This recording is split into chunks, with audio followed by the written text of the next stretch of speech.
भूखे को अन्न और प्यासे को पानी। जय बाबा बर्फानी। बाबा बर्फानी जी के सभी प्यारे भक्तों को ओम नमः शिवाय। हर हर महादेव, जय श्री अमरनाथ जी। दोस्तों, बहुत दिनों बाद मैं अमरनाथ जी की यात्रा के बजट पर वीडियो आपके लिए लेकर आया हूँ। यानी कि अमरनाथ जी यात्रा में कितना खर्च आता है और अमरनाथ यात्रा के पंजीकरण एवं मेडिकल कब से शुरू होंगे, यह भी आप सभी को इस वीडियो के माध्यम से जानकारी देंगे।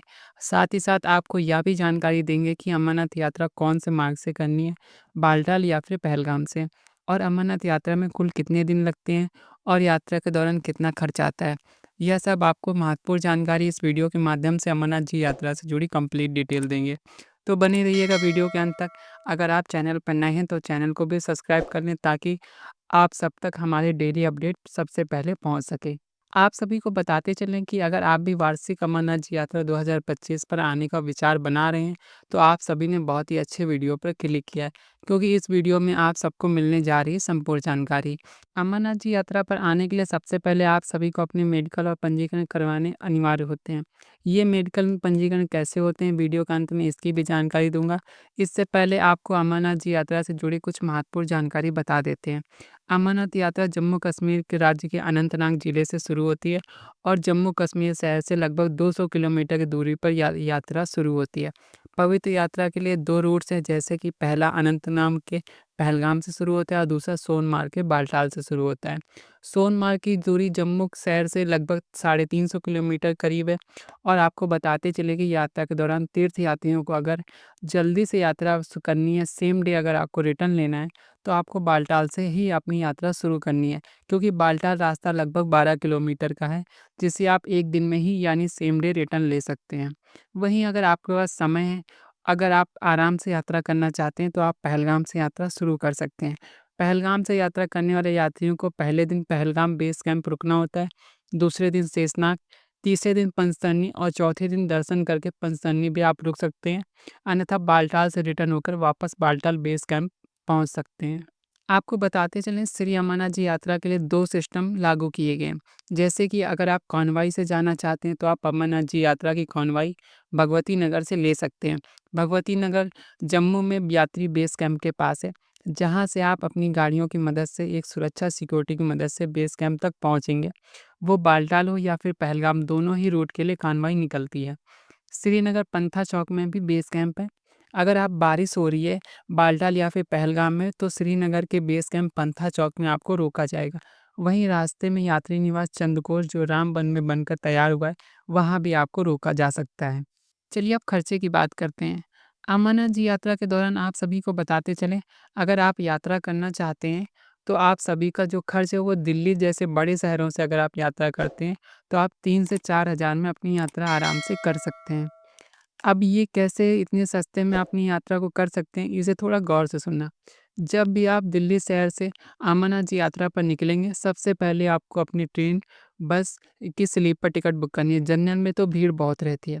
अगर आप अपनी स्लीपर टिकट की मदद से जम्मू तक आ रहे हैं, तो लगभग आपको 350 से 400 में जम्मू शहर पहुंचा देगी। वहीं भगवती नगर में जो भगवती नगर यात्री कैंप बना हुआ है, जो श्री अमरनाथ जी द्वारा बिल्कुल ही निःशुल्क बेस कैंप है। दोपहर में वहाँ रुकने के बाद, आराम करने के बाद, उसी दिन आपको शाम के समय में ही लाइन में लगकर पहलगाम या बालटाल, जिस भी मार्ग से आप यात्रा करना चाहते हैं, वहाँ की आपको टिकट कटवा लेनी है। वहाँ की टिकट कटवाने के बाद सुबह 3 बजे से 4 बजे के करीब वहाँ से कॉन्वॉय कश्मीर घाटी के बेस कैंप की ओर रवाना होती है। भगवती नगर बेस कैंप से पहलगाम की दूरी के लिए आपको 500 से 600 रुपए की टिकट के चार्जेस देने होंगे। ये किराया डीलक्स बसेस का है, और सुपर डीलक्स एसी बसेस हैं, उनके चार्जेस अलग हैं।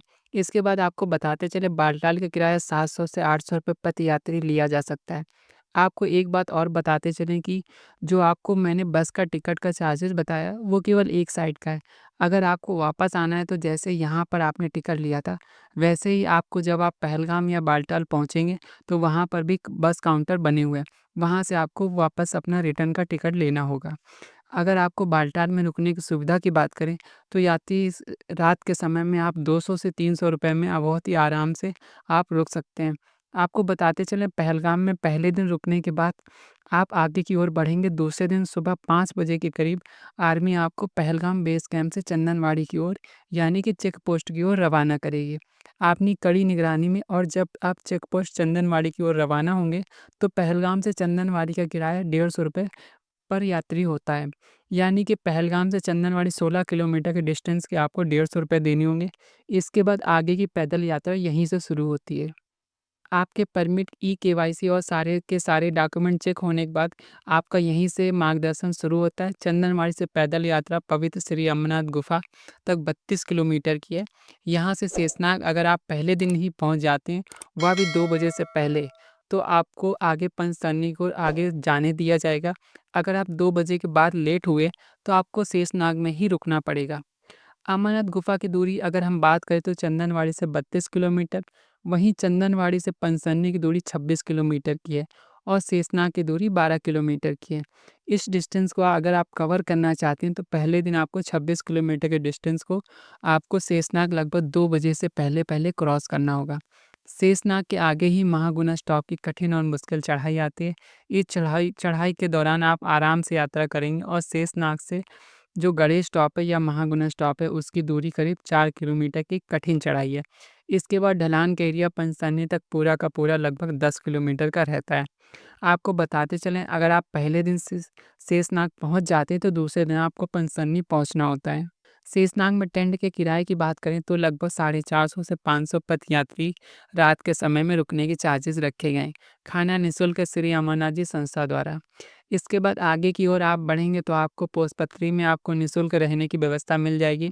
अगर कोई तीर्थयात्री के पास खर्च के पैसे नहीं है तो वह लंगर सेवादारों के पास निःशुल्क में रुक सकते हैं। पंचतरणी में भी कुछ इसी तरह की व्यवस्था रखी गई है। पंचतरणी में 50 रुपये प्रति यात्री रात्रि के समय रुकने के चार्जेज हैं। शेषनाग एक महत्वपूर्ण बेस कैंप है। यहाँ पर बेस कैंप हॉस्पिटल के साथ साथ यहाँ पर हेलीपैड की भी व्यवस्था है।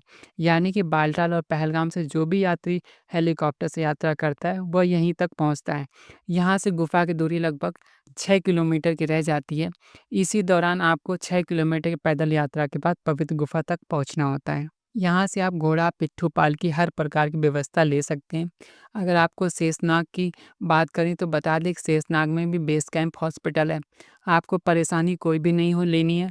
ऑक्सीजन बोट्स आपको हर चीज़ 500 मीटर 200 मीटर के दायरे में श्री अमरनाथ जी यात्रा के दौरान मिल जाती है। इसके बाद अगर हम बात करें तो पवित्र गुफा पर कुछ इस तरह से पहुंचा जा सकता है। पंचतरणी में अगर आप सुबह लगभग 4 बजे जागेंगे तो आपको पवित्र गुफा की ओर रवाना कर दिया जाएगा। आप पवित्र गुफा में आराम से दर्शन कर सकते हैं। अब हम आपको कुछ मेडिकल और रजिस्ट्रेशंस और हेलीकॉप्टर से जुड़ी महत्वपूर्ण जानकारी बता देते हैं। अगर आप हेलीकॉप्टर से यात्रा कर रहे हैं तो आपको सिर्फ अपनी मेडिकल की ही ज़रूरत रहेगी और मेडिकल से ही आपको अपनी यात्रा करेंगे। पंजीकरण करवाने के लिए आपको यात्रा परमिट बनवाने की कोई भी ज़रूरत नहीं है। आपको मेडिकल उन ऑथराइज्ड डॉक्टर से ही करवाना है जिन्हें साइन बोर्ड की वेबसाइट पर नामित किया गया है, यानी कि जिनका लिस्ट में नाम आया है। अमरनाथ जी साइन बोर्ड की ऑफिशियल वेबसाइट पर उन्हीं से आपको अपना पंजीकरण करवाना है। या अब आप कैसे जुड़ें, यह मैं आपको अगले वीडियो में बता दूंगा। जैसे ही इसकी लिस्ट निकल कर आएगी, आप हमारे वीडियो देखते रहिएगा, आपको वो वीडियो मिल जाएगी। आपको यह भी बता दूं कि अमरनाथ जी यात्रा पर आने वाले यात्रियों के लिए रजिस्ट्रेशन कैसे होगा। देखिए, अमरनाथ जी यात्रा रजिस्ट्रेशन के 2 प्रोसेस रखे गए हैं, एक ऑनलाइन दूसरा offline.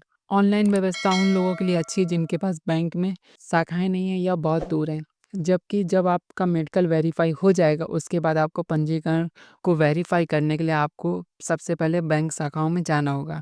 Punjab national bank, Jammu Kashmir bank और स्टेट बैंक ऑफ इंडिया यानी एसबीआई। इसके बाद अब यस बैंक की शाखाओं में भी यस का पंजीकरण किया जाता है। उन्हीं बैंक शाखाओं में इसका पंजीकरण होता है जिन्हें shrine board Shri Amarnath shrine board ने अपनी वेबसाइट पर मेंशन किया है। यानी कि जैसे कि डॉक्टर को अपडेट किया गया है वैसे ही यहाँ पर वेबसाइट पर आपको बैंक की लिस्ट भी देखने को मिलेगी। इसी तरह से हर स्टेट की लिस्ट होती है, उस लिस्ट में आपको देखना है, उसके बाद उसी बैंक शाखा में वह मेडिकल लेकर जाना है, जो मेडिकल आपका एक ऑथराइज्ड डॉक्टर ने करवाया है।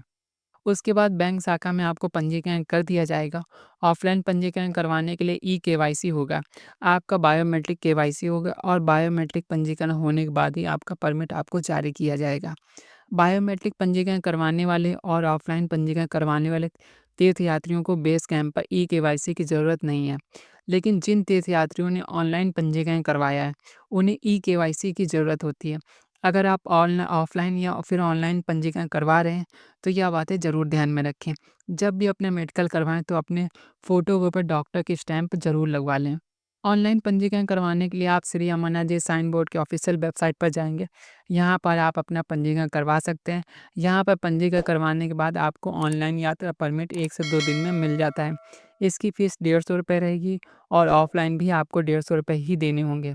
आपको बताते चलें कि यात्रा ओपनिंग डेट काफ़ी तीर्थयात्रियों का यह विचार है कि यात्रा कब ओपन होगी, तो आपको बताते चलें श्री अमरनाथ जी यात्रा 2025 की शुरू होने में अभी कोई भी तारीखों का आधिकारिक तौर पर अनाउंस नहीं किया गया है। आपको बताते चलें यात्रा 28 जून या फिर 28 जून से पहले श्री अमरनाथ जी की यात्रा शुरू हो सकती है। फिलहाल अभी जो डेट आ रही है वो 3 जुलाई की आ रही है। तो जो आप सभी के लिए एक टेंटेटिव डेट बता रहा हूँ, संभावित डेट की अभी कोई भी अनाउंस ऑफिशियल नहीं हुआ है। मेडिकल और पंजीकरण को लेकर भी अभी कोई अपडेट नहीं है। मेडिकल पंजीकरण को उम्मीद है 15 मार्च से शुरू हो जाने चाहिए थे, बट अभी तक शुरू नहीं हुए हैं। तो हो सकता है 1 अप्रैल से शुरू हो।